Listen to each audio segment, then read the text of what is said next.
In this tutorial, I'm going to show the use of the SynthEyes image preprocessor to reduce the amount of storage required for a particular shot in RAM. In the particular example here, it's NASA footage from the lunar surface of the rover driving around, and the film has been scanned to HD resolution frames that each burn about 6 megabytes. So I'm going to open that up now and just scrub through it. And you see the rover driving around, and it's taken by a astronaut, just handheld, so it's a bit jumpy. So I'm going to bring up the image preprocessor here, and you notice there are a variety of different controls that can be used to adjust the color or the various saturation black level numbers of the images if you'd like to make it look a little better while you're working on it. Alternatively, you can set up some blur to degrain the images and improve tracking a bit. To reduce the amount of memory, though, we can look at first dropping down to only using a luma channel. So now I've just knocked down the amount of storage required by a factor of 3. Now, if it's a particularly high resolution scan, maybe an IMAX scan, you might sometimes want to just switch to a lower resolution version, or you might want to just stay with a proxy version while you're checking up on the tracking. So you can do that with the image preprocessor here, though I'm not going to do so at the moment. There are also controls over here for adjusting and compensating for any off-axis film scans. So kind of uncropping the imagery. Again, I'm not going to show that now. The first thing that I'd like to look at, though, for reducing the amount of memory is using the region of interest to avoid storing all these black bars on the side that are requiring a bunch of memory without really contributing anything particularly useful to the whole thing. So I can just drop down the width here a bit and set up a region of interest that's just a smaller portion of the image, and in the process I've cut down the amount of memory required. I can actually see that from the shot setup panel if I wanted.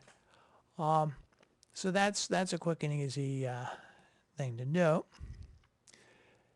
If I want to track the rover itself to do some object type tracking, I only really need a very much smaller portion of the image. So I could just drop down even further.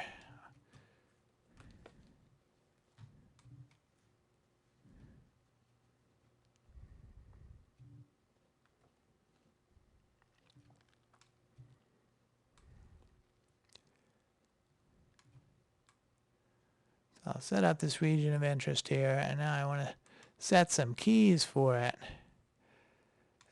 Due to the nature of the handheld shot here, probably have to set up some keys fairly often.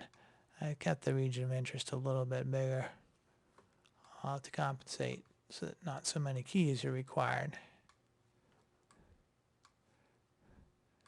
I can just work through the shot a bit. You see in some sections it moves around a little bit more.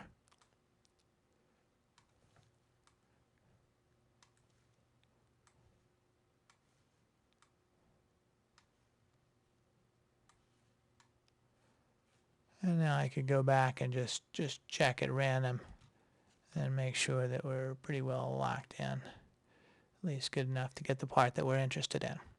So now I've got a very, very much smaller version of this image. So now instead of requiring 6 megabytes or so per frame, it's probably only a couple hundred kilobytes. Now this is good if I'm tracking the rover, but if you want to track the background also, you might want to set up some different presets here.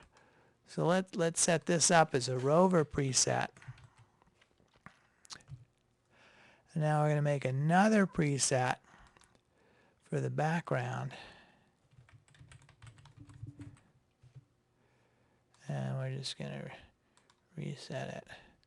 So that now I have two different presets that I can switch back and forth as I'm checking the tracking and working on the tracking, and be able to adjust the memory requirements from time to time as needed. To wrap up, we'll just switch back to the rover preset and close up the image prep dialog and bring up the shot editing dialog. And now you'll see, instead of the almost 6 megabytes per frame, now we're down to only 200 kilobytes per frame when we're storing just the small region of interest.